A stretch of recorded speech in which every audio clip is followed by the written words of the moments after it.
మనం deal చేసేదంటే NR taxation అంటే non resident taxation. యాక్చువల్గా చెప్పాలంటే నాన్ రెసిడెంట్ ట్యాక్సేషన్లో మేజర్గా ఏంటంటే నాన్ రెసిడెంట్ ట్యాక్సేషన్ అంటే జనరల్గా పర్సన్ అనే డెఫినేషన్ని లైట్గా మనం ఎక్స్ప్లెయిన్ చేసుకుంటూ వస్తే పర్సన్లో ఇండివిజువల్ వస్తాడు, హెచ్ఈఎఫ్ వస్తాడు, ఏఓపి వస్తాడు, individual HUF AOP and BOI and AJP, individual HUF AOP BOI artificial juridical person and company వస్తుంది. అయితే ఈ నాన్ రెసిడెంట్ ట్యాక్సేషన్లో ఎవరైనా రావచ్చు, నథింగ్ బట్ ఇండివిజువల్ రావచ్చు, హెచ్ఈఎఫ్ రావచ్చు, ఏఓపి రావచ్చు, బిఓఈ రావచ్చు, ఎవరైనా రావచ్చు. మళ్ళీ కంపెనీలో డొమెస్టిక్ కంపెనీ రావచ్చు, ఫారెన్ కంపెనీ కూడా రావచ్చు. అంటే ఈ నాన్ రెసిడెంట్ ట్యాక్సేషన్ వల్ల మనకి ఏం తెలుస్తుంది అంటే ఫస్ట్ ఆఫ్ ఆల్ అంటే ఏ రేట్ ఆఫ్ ట్యాక్స్ వేయచ్చు. ఎగ్జాంపుల్ డొమెస్టిక్ కంపెనీ అయితే 25%, లేకపోతే 30%, లేకపోతే 22%, లేకపోతే 15%. అంటే depending upon the residential status ప్రకారం మనం ట్యాక్స్ రేట్ అనేది డిటర్మైన్ అవుతుంది. ఎన్ఆర్ ట్యాక్సేషన్ ఏంటంటే ఎన్ఆర్ ట్యాక్సేషన్ వల్ల ఏంటంటే ఫారెన్ కంపెనీ ఉందనుకో 40% ట్యాక్సేషన్ అవుతుంది. అంటే రేట్ ఆఫ్ ట్యాక్స్ కోసమే మనం నాన్ రెసిడెంట్ ట్యాక్సేషన్ చదువుతున్నాం. అంటే చాలా ఉంటాయి. నాన్ రెసిడెంట్ ట్యాక్సేషన్ అనేది ఈజ్ డిఫరెంట్ ఫ్రమ్ ఇది non resident taxation just for rate determination అని కాదు, కొంచెం వేరే నాన్ రెసిడెంట్ ప్రొవిజన్కి సపరేట్ ఇంటర్నేషనల్ ట్యాక్సేషన్. అంటే ఒక సపరేట్ ఎగ్జాంపుల్ గూగుల్ ఉంది, గూగుల్ ఇండియా ఉంది అండ్ గూగుల్ ఐఎన్సీ ఉంది ఎగ్జాంపుల్. ఈ మధ్యలో ట్రాన్సాక్షన్స్ అనేది ఒక ట్రాన్సాక్షన్ అంటే రెసిడెంట్కి నాన్ రెసిడెంట్కి మధ్యలో ట్రాన్సాక్షన్ అనేది ఎట్లా చేయాలి అంటే నథింగ్ బట్ ఏ విధంగా చేయాలి అనేది ఇది చెప్తుంది అనమాట. ఓకేనా, ఇదేంటంటే ఎలా చెప్తుంది. ఎగ్జాంపుల్ సేల్ అయ్యే ట్రాన్సాక్షన్ ఎట్లా చేయాలి, పర్చేజ్ అయ్యే ట్రాన్సాక్షన్ ఎట్లా చేయాలి, సేల్ అయ్యే ట్రాన్సాక్షన్ ఎట్లా చేయాలి, పర్చేజ్ అయిన ట్రాన్సాక్షన్ ఎట్లా చేయాలి. ఎగ్జాంపుల్ సేల్ అయిన ట్రాన్సాక్షన్ ఎట్లా చేయాలి, పర్చేజ్ అయిన ట్రాన్సాక్షన్ ఎట్లా చేయాలి, అంటే ఏ దాంట్లో చేయాలి, ఏఎల్పి దాంట్లో అంటే ఆర్మ్స్ లెంత్ ప్రైస్ ప్రకారం చేయాలా, దీన్ని ఎట్లా చేయాలని చెప్తుంది. First of all residential status చూస్తాం. ఇండివిజువల్కి రెసిడెన్షియల్ స్టేటస్ ఎట్లుంటుంది అంటే ఇండివిజువల్ స్టేటస్ అనేది ఎప్పుడు రెసిడెంట్ అవుతాడు అంటే రెసిడెంట్ ఒక్కసారి ఎగ్జాంపుల్ ఎక్కడైనా సరే రెసిడెంట్ ఒక్కసారి ఏంటంటే గ్లోబల్ ఇన్కమ్ ట్యాక్సబుల్ అవుతుంది. అంటే గ్లోబల్ ఇన్కమ్ అంటే అది ఇండియా అని ఎక్కడైనా ఇండియా అని ఆస్ట్రేలియా అని ఎక్కడైనా సరే ఆల్ ఓవర్ ఇండియా ట్యాక్సబుల్ అవుతుంది, all over world income taxable అవుతుంది. ఒక్కసారి గ్లోబల్ నథింగ్ బట్ ఒక్కసారి రెసిడెంట్ అయిపోయినా అనుకో గ్లోబల్ ఇన్కమ్ ట్యాక్సబుల్ అవుతుంది. ఇప్పుడు ఏంటంటే మనం ఇక్కడ ఏ టైప్ ఆఫ్ ఇన్కమ్ అనేది ఇప్పుడు చూసుకోవాలన్నమాట. First of all status of individual ఉందా. ఇండివిజువల్ ఏంటంటే ఇండివిజువల్ అనేది ఎప్పుడు రెసిడెంట్ ఆఫ్ ఇండియా అవుతాడు అంటే ఒకవేళ ప్రీవియస్ ఇయర్ అంటే ఏదైనా ప్రీవియస్ ఇయర్లో satisfy any of the condition. అంటే బేసిక్ కండిషన్ ఒకటే, బేసిక్ కండిషన్ ఇది ఫస్ట్ బేసిక్ కండిషన్. ఓకేనా, basic condition nothing but 182 days ఉండాలి. ఐదర్ ఎగ్జాక్ట్ 180 days ఉండాలి. ఎగ్జాక్ట్ ఇక్కడ చూసుకుంటే 182 days అంటే 182 days ఉండాలి, లేకపోతే గ్రేటర్ దెన్ 182 days ఉండాలి. అయితే రెసిడెంట్ అయిపోతాడు అంటే అవును రెసిడెంట్ అయిపోతాడు. కానీ లాస్ట్ ఇది కరెంట్ ఇయర్ చూడాలి, ఇది కరెంట్ ప్రీవియస్ ఇయర్. ఓకేనా, he has been in India during the relevant previous year. అంటే ఈ ప్రీవియస్ ఇయర్లో 182 days ఉన్నాడా లేదా. ఓకేనా, current during the previous year ఉన్నాడా లేదా. ఓకేనా, డ్యూరింగ్ ద ప్రీవియస్ ఇయర్ ఉన్నాడా లేదా. లాస్ట్ ఇయర్ కూడా చెక్ చేయాలి. Example immediately preceding relevant previous year అంటే లాస్ట్ 4 yearsలో 365 days plus 60 days current year ఉండాలి. 60 days ఉండాలి ఈ ప్రీవియస్ ఇయర్లో ప్లస్ లాస్ట్ 4 yearsలో 365 days ఉండాలి. ఏదైనా ఒక కండిషన్ సాటిస్ఫై చేసిండు అనుకో రెసిడెంట్ అయిపోతాడు. ఒకవేళ బోత్ కండిషన్స్ సాటిస్ఫై అవ్వలేదనుకో, ఇఫ్ ద బోత్ కండిషన్స్ అవ్వకపోతే నాన్ రెసిడెంట్ అయిపోతాడు. ఓకేనా, ఇది ఇండివిజువల్. కానీ వీడు ఏమంటాడంటే ఈ ఫస్ట్ కండిషన్ అవసరం లేదు అంటే 182 days కండిషన్ ఉంది కదా. 182 days కండిషన్ ఏదైతే ఉందో ఇఫ్ ద ఇండివిజువల్ అనేది treated as resident of India, ఈ సెకండ్ కండిషన్ అవసరం లేదు. అంటే 182 days కండిషన్ చాలా ఎక్కువ, సెకండ్ కండిషన్ అవసరం లేదు అంటుండు. అంటే ఏ కేసులా example second condition is not applicable అంటే ఫస్ట్ కండిషన్ ఈజ్ సాటిస్ఫైడ్. ఒక నిమిషం తప్పు చెప్పిన. యాక్చువల్గా ఏంటంటే ఫస్ట్ కండిషన్ ఒకవేళ రెసిడెంట్ ఆఫ్ ఇండియా అవ్వాలంటే ఫస్ట్ కండిషన్ సాటిస్ఫై చేస్తే చాలు, సెకండ్ కండిషన్ అవసరం లేదు అంటుండు. అంటే 182 days ఉంటే చాలు, సెకండ్ కండిషన్ అవసరం లేదు అంటుండు. ఓకేనా, 182 days ఇక్కడ చూసుకుంటే if the first condition is satisfied second condition is not applicable. అంటే వీళ్ళకి సెకండ్ కండిషన్ అవసరం లేదు. ఎగ్జాంపుల్ ఇండియన్ సిటిజన్ ఉన్నాడు, ఇండియన్లో పుట్టిండు, who leaves India during the previous year అంటే కరెంట్ ప్రీవియస్ ఇయర్లో వెళ్ళిపోయిండు outside of the India. A member of the crew అంటే పర్సన్ అంటాడు ఇండియన్ సిటిజన్ ఉన్నాడు plus member of the crew ఉన్నాడు ఆఫ్ ద ఇండియన్ షిప్ ఉన్నాడు. అంటే nothing but he member of the crew ఉన్నాడు, Indian citizen ఉన్నాడు, plus member of the crew ఉన్నాడు, member of crew. వీడు కానీ ఒక ఇండియన్ లీవ్ అవుతుండ అనుకో, అయితే వీడు రెసిడెంట్ అనేది 182 days చూడాలంటుండు. ఓకేనా. ఒకవేళ person leave the employment for అదే పర్సన్ ఎవరైతే సరే ఏదైనా పర్సన్ ఇండియన్ సిటిజన్ అని ఎంప్లాయ్మెంట్ కోసం పోయిండు అనుకో, ఇది కూడా రెసిడెంట్ అని 182 days కండిషన్ చూడాలి. ఇది అవసరం లేదు, సెకండ్ కండిషన్ అవసరం లేదు. ఒకవేళ ఇండియన్ సిటిజన్ ఉన్నాడు, పర్సన్ ఆఫ్ ఇండియన్ ఆరిజిన్ ఉన్నాడు, comes out side India on visit to India. ఇది ఏంటంటే ఇదేమో అవుట్ గోయింగ్ ప్రొవిజన్, ఇదేమో ఇన్కమింగ్, ఇదేమో అవుట్ గోయింగ్ ప్రొవిజన్, ఇది కూడా అవుట్ గోయింగ్ ప్రొవిజన్, ఇది కూడా అవుట్ గోయింగ్. ఇండియన్ సిటిజన్ ఉన్నాడు are person of Indian who being out side India who being out side India come to visit during the relevant previous year. అయితే వీళ్ళిద్దరిది 182 days condition చూస్తే చాలు అని అంటుండు. ఓకేనా. ఇక్కడ ఏంటంటే ఇంకో కేసు ఏంటంటే first of all person of the Indian ఆరిజిన్లో ఒక case. First of all following of the person ఇది అయిపోయింది కదా. ఇంకోటి ఏంటంటే however in case of the Indian citizen or person of Indian origin who comes to India for visit. ఒకవేళ Indian citizen కానీ person of Indian origin కానీ ఒకవేళ విజిట్కి వచ్చారనుకో, ఇండియాకి విజిట్ వచ్చారనుకో, income of the Indian sources అనేది income of the Indian sources అంటే ఇండియన్ సోర్స్ ఇన్కమ్ అంటే ఇండియాలో ఉన్న ఇన్కమ్ అనేది మోర్ దెన్ 15 lakhs ఉందనుకో, ఆడ రెసిడెంట్ అండ్ ఆర్డినరీ రెసిడెంట్ అయిపోతాడు. Resident but not ordinary resident అయిపోతాడు. If he stays at least 182 days ఉండాలి. ఓకేనా. ఇక్కడ ఏమంటుండంటే ఫస్ట్ ఆఫ్ ఆల్ ఇఫ్ ఒకవేళ ఇండియన్ సిటిజన్ ఉండి పర్సన్ ఆఫ్ ఇండియన్ ఆరిజిన్ ఉండి ఇండియన్ సిటిజన్ ఉండి ఫస్ట్ ఆఫ్ ఆల్ ఇక్కడ ఒకసారి మనం సమ్మరైజ్గా రాసుకున్నాం. ఫస్ట్ ఆఫ్ ఆల్ వీడు ఇక్కడ ఏమంటుండంటే ఒకవేళ ఇండియన్ సిటిజన్ ఉన్నాడు plus person of Indian origin ఉన్నాడు, అంటే ఇండియన్ సిటిజన్ ఉన్నాడు, పర్సన్ ఆఫ్ ఇండియన్ ఆరిజిన్ ఉన్నాడు, హూ కేమ్ టు ఇండియా అంటే ఇండియాకి వచ్చిండు అంటే నథింగ్ బట్ ఇండియన్ సిటిజన్ ఉన్నాడు, పర్సన్ ఆఫ్ ఇండియన్ ఆరిజిన్ ఉన్నాడు, ఇండియాకి వచ్చిండు ఫర్ ఏ విజిట్ వచ్చిండు, ఇండియాకి వచ్చిండు. ఇండియన్ సిటిజన్ ఉన్నాడు, పర్సన్ ఆఫ్ ఇండియన్ ఆరిజిన్ ఉన్నాడు, ఇండియాకి వచ్చిండు ఫర్ ఏ విజిట్. అంటే వీని ఇన్కమ్ అనేది వీళ్ళిద్దరు ఇన్కమ్ ఒకవేళ ఇండియన్ ఇన్కమ్ ఆ ఇన్కమ్ విచ్ ఇన్కమ్ ఏ ఇన్కమ్ అసలు ఆ విచ్ ఇన్కమ్ అంటే ఇండియన్ ఇన్కమ్ ఒకవేళ ఇండియన్ ఇన్కమ్ అంటే other than the income received outside India అంటే ఓన్లీ ద ఇండియన్ ఇన్కమ్ అనేది మోర్ దెన్ 50 lakhs అంటే ఎగ్జాక్ట్ 50 lakhs కాదు, మోర్ దెన్ 50 lakhs ఉంటే ఇన్ ద ప్రీవియస్ ఇయర్ కానీ ఉంటే he shall become resident but not ordinary resident అంటే resident but ordinary resident అయిపోతాడు. అంటే resident but not ordinary resident అంటే వీని ట్యాక్సబుల్ ఇన్కమ్ ఎట్లయితుంది అంటే ఓన్లీ అంటే ఒకవేళ వీడు ఇండియాలో ఏం చేసిన ఇన్కమే ట్యాక్సబుల్ అవుతుంది. ఓకేనా. అంటే వీడు ఏంటంటే డీమ్డ్ ఆర్ఎన్ ఓవర్ అయిపోతాడు అన్నమాట. ఓకేనా. ఓకే. నెక్స్ట్ ఏంటంటే ఇక్కడ ఏమంటుండు if he stays at least 120 days during the previous year and 365 days during the previous year.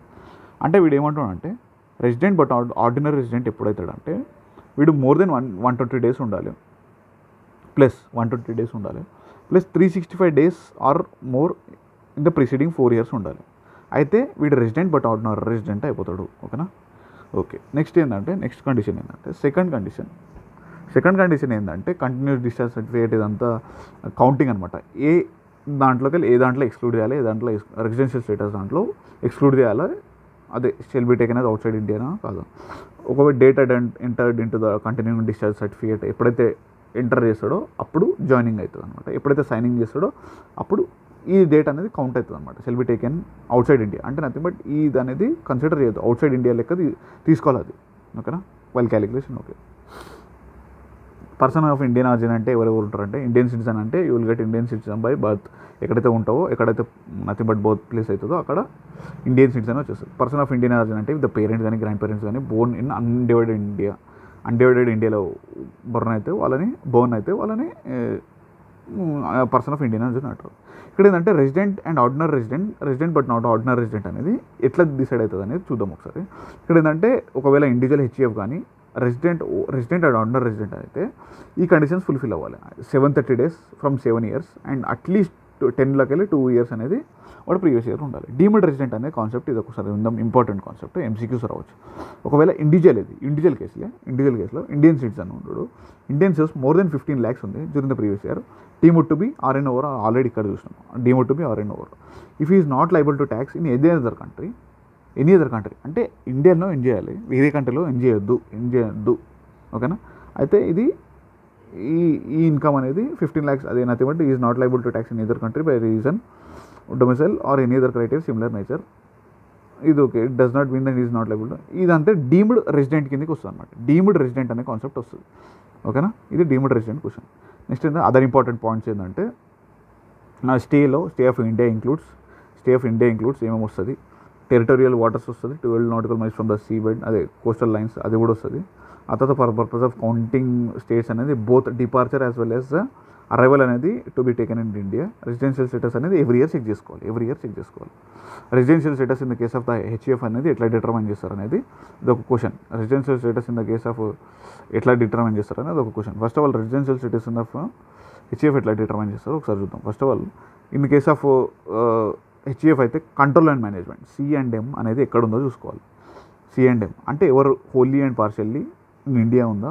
First of all ఒకవేళ సిచ్యుయేటెడ్ ఇన్ ఇండియా ఉందనుకో, ఇఫ్ ద కర్త and HEF satisfy the both conditions అయితే resident and ordinary resident అయిపోతుంది. ఒకవేళ both condition satisfy అంటే మనం ఇంత చూసిన condition resident control and management అనేది only inside both conditions. First of all ఏం లేదు, కంట్రోల్ అండ్ మేనేజ్మెంట్ అనేది ఇన్ ఇండియా ఉందనుకో రెసిడెంట్ అండ్ నాన్ రెసిడెంట్ అయిపోతుంది. ఒకవేళ control and management outside India ఉందనుకో రెసిడెంట్ ఇది అయిపోతుంది అనమాట. అది కూడా ఇది నాన్ రెసిడెంట్ అయిపోతాడు. ఓకే, నాన్ రెసిడెంట్ అయిపోతాడు. నెక్స్ట్ ఏంటంటే local authority ఇదేంటే same control and management in India ఉందా అవుట్ సైడ్ ఇండియా చూసుకోవాలి. నెక్స్ట్ రెసిడెన్షియల్ స్టేటస్, ఇది important. Residential status in the case of the company. Residential status in the case of company అంటే ఎట్లా determine చేస్తాం అనేది ఒక important question. Residential status in the case of the company అనేది మనం ఎట్లా డిటర్మైన్ చేస్తామంటే POEM place of effective management ద్వారా డిటర్మైన్ చేస్తాం. జనరల్ ఏంటంటే ఫస్ట్ ఆఫ్ ఆల్ కంపెనీలో డొమెస్టిక్ కంపెనీ అంటే company which is incorporated in India కదా. అయితే ఫారెన్ కంపెనీ అంటే company which is incorporated in India but registered out side India. First of all foreign company means a company which is registered out side India. Foreign company means a company which is registered out side ఇండియాలో register అయింది కానీ having the place of business in India ఉంది. Registered out side India కానీ place of business India ఉంది, అది foreign company. General foreign company taxation అనేది 40% ఉంటుంది. కానీ వీళ్ళు ఏమని చెప్తారంటే అరే ఫారెన్ కంపెనీ అనేది ఇట్లా కూడా కాదు, మేము ఇట్లా కూడా డిటర్మైన్ చేస్తాం. రెసిడెన్షియల్ స్టేటస్ ప్రకారం కూడా ఇస్తాం. జనరల్గా ఏంటంటే ఇండియన్ కంపెనీ అనేది ఆల్వేస్ నాన్ రెసిడెంట్ అయిపోతుంది, రెసిడెంట్ అవుతుంది. కానీ ఫారెన్ కంపెనీ అనేది పోయం అనేది ఇండియాలో ఉందో లేదో చెక్ చేసుకోవాలి. పోయం అంటే ఒకవేళ పోయం ఇన్ ఇండియా ఉందంటే రెసిడెంట్ అవుతుంది, పోయం అవుట్ సైడ్ ఇండియా అంటే నాన్ రెసిడెంట్ అయిపోతుంది. ప్లేస్ ఆఫ్ ఎఫెక్టివ్ మేనేజ్మెంట్లో క్వశ్చన్స్ ఉంటాయి. Where the key management decisions ఎక్కడైతే ఉన్నాయో అక్కడ ఎట్లా డిటర్మైన్ చేస్తారు అంటే కీ మేనేజ్మెంట్ డెసిషన్స్ ఎక్కడ తీసుకుంటారు, ఇన్సైడ్ ఇండియా తీసుకుంటారు, అవుట్ సైడ్ ఇండియాలో చూసుకుంటారు. దీన్ని ఏమంటారు అంటే active business outside India అంటారు. Active business ABI test, active business outside India అని అంటారు.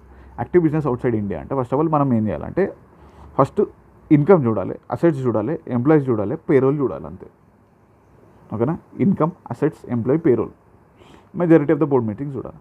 ఇక్కడ ఏమన్నా అంటే ఒకవేళ పోయం ఇది place of effective management outside India అనుకో నాన్ రెసిడెంట్ అయిపోతాడు అనమాట. సాటిస్ఫై అయితే ఇంకోసారి చెప్తున్నా, place of effective management conditions satisfy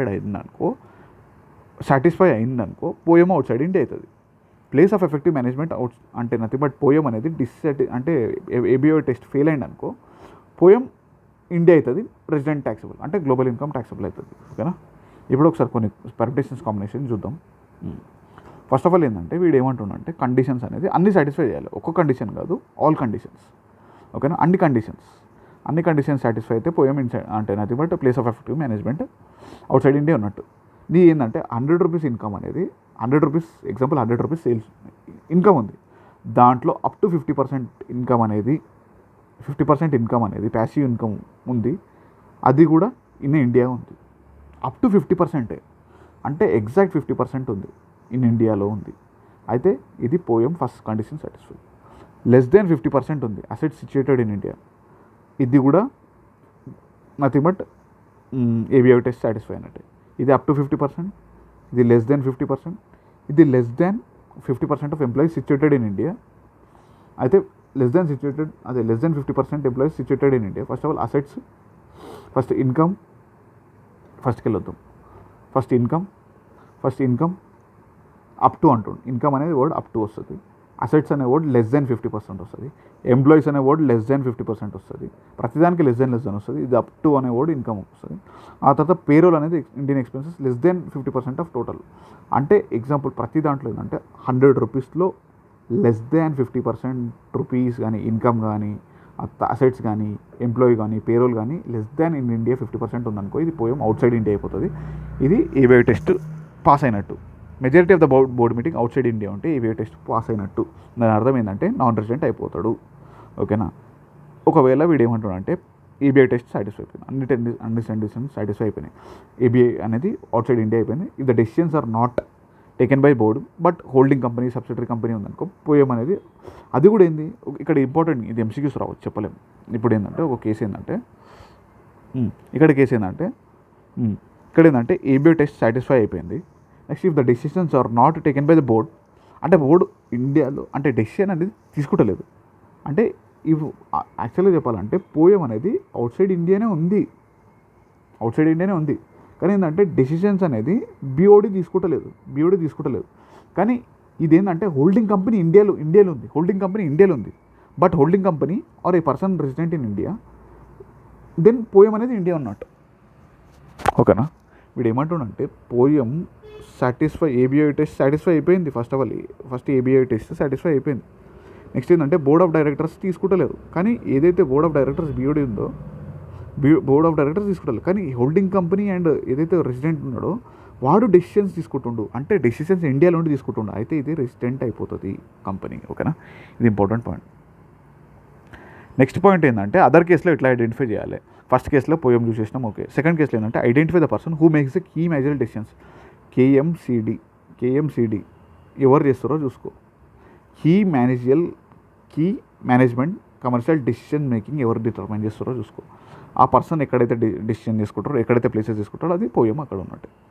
ఒకవేళ ఇక్కడ ఇంకొక పాయింట్ ఉంది. ఇక్కడ ఎంసీక్యూ పాయింట్ ఏంటంటే ఫస్ట్ ఆఫ్ ఆల్, ఒకవేళ ఇయర్లీ పోయం అనేది ఇంటర్మీడియట్ హోల్డింగ్ ఇన్ ఇండియా అయితే poem of it's subsidiary shall not be taken in to India.